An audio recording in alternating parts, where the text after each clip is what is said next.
करने के लिए सूर्य किरणों के समूह है। बंदों कुरुपद पदों में परागा, सूरज सुबास सरस अनुरागा।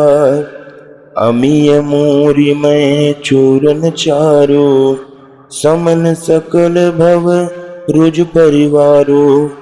मैं गुरु महाराज के चरण कमलों की रज की वंदना करता हूँ जो सूरज मैं गुरु महाराज के चरण कमलों की रज की वंदना करता हूँ जो सूरज सुंदर स्वाद सुगंध तथा अनुराग रूपी रस से भवपूर्ण है। वह अमर मूल संजीवनी जड़ी का सुंदर चूर्ण है जो संपूर्ण भव रोगों के परिवार को नाश करने वाला होता है। शिकित शंभु तन विमल विभूति, मंजुल मंगल मोद प्रसूति। जन मन मंजु मुकुल मल, हरनी किए तिलक गुण गण बस करनी। वह रज श्रीकित पुण्यवान से भवपूर्ण है। वह अमर मूल संजीवनी जड़ी का सुंदर चूर्ण है जो संपूर्ण भव रोगों के परिवार को नाश करने वाला होता है। शिकित शंभु तन विमल विभूति, मंजुल मंगल मोद प्रसूति। जन मन मंजु मुकुल मल, हरनी किए तिलक गुण गण बस करनी। वह रज श्रीकित पुण्यवान पुरुष रूपी शिव जी के शरीर पर सुशोभित निर्मल विभूति है और सुंदर कल्याण और आनंद की जननी है। भक्त के मन रूपी सुंदर दर्पण के मैल को दूर करने वाली और तिलक करने से गुणों के समूहों को वश में करने वाली है।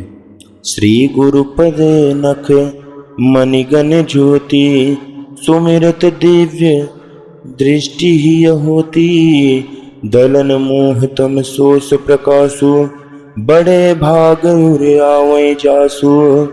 श्री गुरु महाराज के चरण नखों की ज्योति मणियों के प्रकाश के समान है, जिनके स्मरण करते ही हृदय में दिव्य दृष्टि उत्पन्न हो जाती है।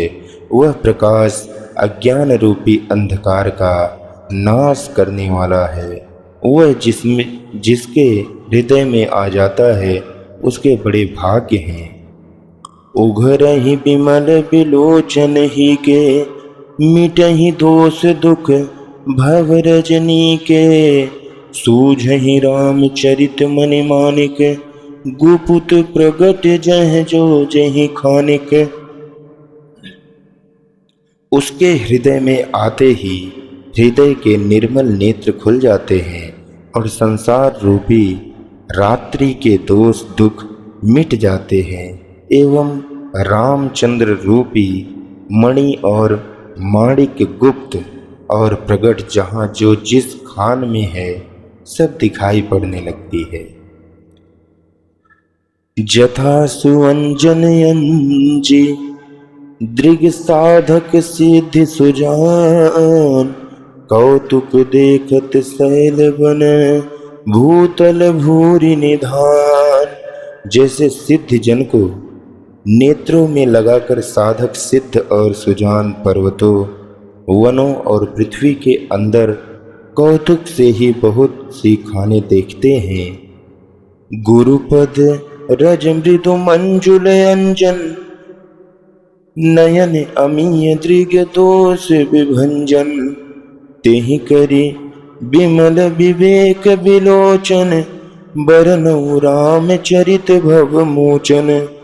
श्री गुरु महाराज के चरणों की रज कोमल और सुंदर नयनामृत अंजन है जो नेत्रों के दोषों का नाश करता है। उस अंजन से विवेक रूपी नेत्रों को निर्मल करके मैं संसार रूपी बंधन से छुड़ाने वाले श्री राम चरित्र का वर्णन करता हूँ। आइए। बंदों प्रथम महीसुर चरना, मोह जनित संशय सब हरना। सुजन समाज सकल गुण खानी, करहूँ प्रणाम सप्रेम सुवानी। पहले पृथ्वी के देवता ब्राह्मणों के चरणों की वंदना करता हूँ, जो अज्ञान से उत्पन्न सब संदेहों को हरने वाले हैं। फिर सब गुणों की खान संत समाज को प्रेम सहित सुंदर वाणी से प्रणाम करता हूँ।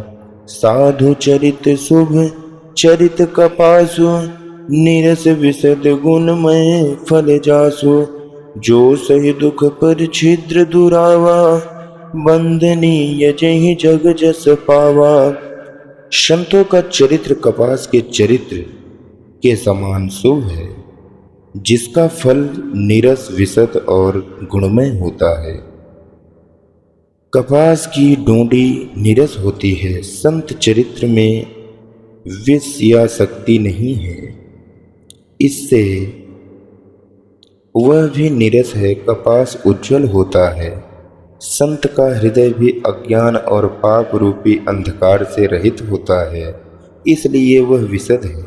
और कपास में गुण तत्व होते हैं। इस प्रकार संत का चरित्र भी सद्गुणों का भंडार होता है, इसलिए वह गुणमय है। जैसे कपास का धागा सुई के किए हुए छेद को अपना तन देकर ढक देता है, अथवा कपास जैसे लोढ़े जाने काते जाने तक बुने जाने का कष्ट सहकर भी वस्त्र के रूप में परिणत होकर दूसरों के गोपनीय स्थान को ढकता है, उसी प्रकार संत स्वयं दुख सहकर दूसरों के छिद्रों यानी कि दोषों को ढकता है, जिसके कारण उसने जगत में वंदनीय यश प्राप्त किया है। मुद मंगल मय संत समाजु, जो जग जंगम तीर्थ राजु। राम भक्ति जह सुर सरि धारा, सरसई ब्रह्म विचार प्रचारा। संतों का समाज आनंद और कल्याणमय है, जो जगत में चलता फिरता तीर्थराज प्रयाग है, जहाँ उस संत समाज रूपी प्रयागराज में राम भक्ति रूपी गंगा जी की धारा है, और ब्रह्म विचार का प्रचार सरस्वती जी स्वयं है। विधि निषेधमय कलिमल हरणी, कर्म कथा रविनंदन बरनी। हरिहर कथा विराजत बेनी, सुनत सकल मुद मंगल देनी। विधि और निषेध, यह करो और यह न करो रूपी कर्मों की कथा कलयुग के पापों को हरने वाली सूर्य तनया यमुना जी हैं, और भगवान विष्णु और शंकर जी की कथाएं त्रिवेणी रूप से सुशोभित हैं, जो सुनते ही सब आनंद और कल्याणों की देने वाली हैं। बटु विश्वास अचल निज धर्मा, तीर्थ राज समाज सुकर्मा। सब ही सुलभ सब दिन सब देशा, सेवत सादर समन कलेसा। उस संत समाज रूपी प्रयाग में अपने धर्म में जो अटल विश्वास है, और अक्षय वट और शुभ कर्म ही उस तीर्थराज का समाज परिकर है, वह संत समाज रूपी प्रयागराज में सब देशों में सब समय सभी को सहज ही में प्राप्त हो सकता है, और आदर पूर्वक सेवन करने से क्लेशों को नष्ट करने वाला हो जाता है। अकथ अलौकिक तीर्थ राव, देई सत्य फल प्रगट प्रभाव। वह तीर्थराज अलौकिक और अकथनीय है एवं तत्काल फल देने वाला है, उसका प्रभाव प्रत्यक्ष है। सुनि समुझहि जन मुदित मन, मज्जहि अति अनुराग। लहहि चारि फल अछत तनु, साधु समाज प्रयाग। जो मनुष्य इस संत समाज रूपी तीर्थराज का प्रभाव प्रसन्न मन से सुनते और समझते हैं और फिर अत्यंत प्रेम पूर्वक इसमें गोते लगाते हैं, वे इस शरीर के रहते ही धर्म अर्थ काम मोक्ष चारों फल पा जाते हैं। मज्जन फल पेखिए तत्काला, काक हो ही पिक बकौ मराला, सुनि आचरज करे जनि कोई, सत्संगति महिमा नहीं कोई। इस तीर्थराज में स्नान का फल तत्काल ऐसा देखने में आता है कि कौवे कोयल बन जाते हैं और बगुले हंस। यह सुनकर कोई आश्चर्य न करे, क्योंकि सत्संग की महिमा छिपी नहीं है, न छिपाई जा सकती है। वाल्मीकि नारद घट ज्योनि, निज निज मुख निकही निज होनी, जलचर थलचर नभचर नाना, जे जड़ चेतन जीव जहाना। वाल्मीकि जी, नारद जी और अगस्त जी ने अपने अपने मुखों से अपनी होनी जीवन का वृतांत सुनाया है। जल में रहने वाले, जमीन पर चलने वाले और आकाश में विचरने वाले नाना प्रकार के जड़ चेतन जितने जीव इस जगत में हैं, मत की रति गति भूति भलाई, जब जहीं जतन जहाँ जहीं पाई, सो जानब सतसंग प्रभाव, लो कहूँ वेद नयान उपाऊ। उनमें से जितने जिस समय जहाँ कहीं भी हैं, जिस किसी यत्न से बुद्धि कीर्ति सद्गति विभूति ऐश्वर्य और भलाई पाई है, सो सब सत्संग का ही प्रभाव समझना चाहिए। वेदों में और लोक में इनकी प्राप्ति का दूसरा कोई उपाय नहीं है। बिनु सत्संग विवेक न होई, राम कृपा बिन सुलभ न सोई, सत्संगत मुद मंगल मूला, सोई फल सिद्ध सब साधन फूला। सत्संग के बिना विवेक नहीं होता और श्री राम जी की कृपा के बिना वह सत्संग सहज में मिलता नहीं। सत्संगति आनंद और कल्याण की जड़ है। सत्संग की सिद्धि प्राप्ति ही फल है और सब साधन तो फूल है।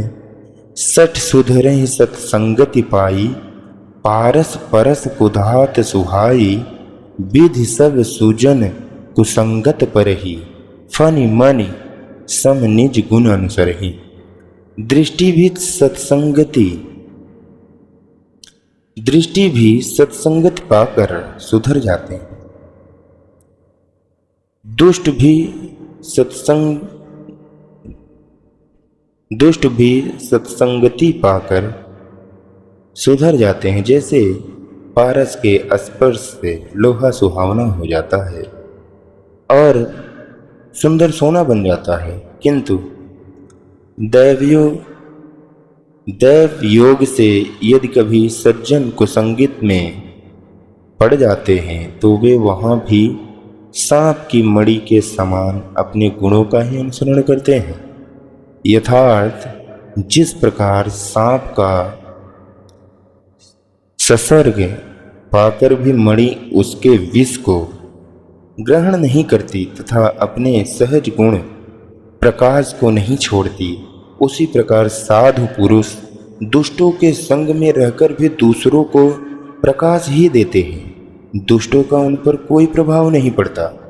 विधि हरि हर कवि कोविद बानी, कहत साधु महिमा सकुचानी, सो मोह सन कही जात न कैसे, साक बनिक मनि गुण गण जैसे। ब्रह्मा विष्णु शिव कवि और पंडितों की वाणी भी संत महिमा का वर्णन करने में सकुचाती है। वह मुझसे किस प्रकार नहीं कही जाती, जैसे साग तरकारी बेचने वाले से मणियों के गुण समूह नहीं कहे जा सकते, उसी प्रकार पंडितों की वाणी भी संत की महिमा का वर्णन करने में सकुचाती है। जय जय श्री राम।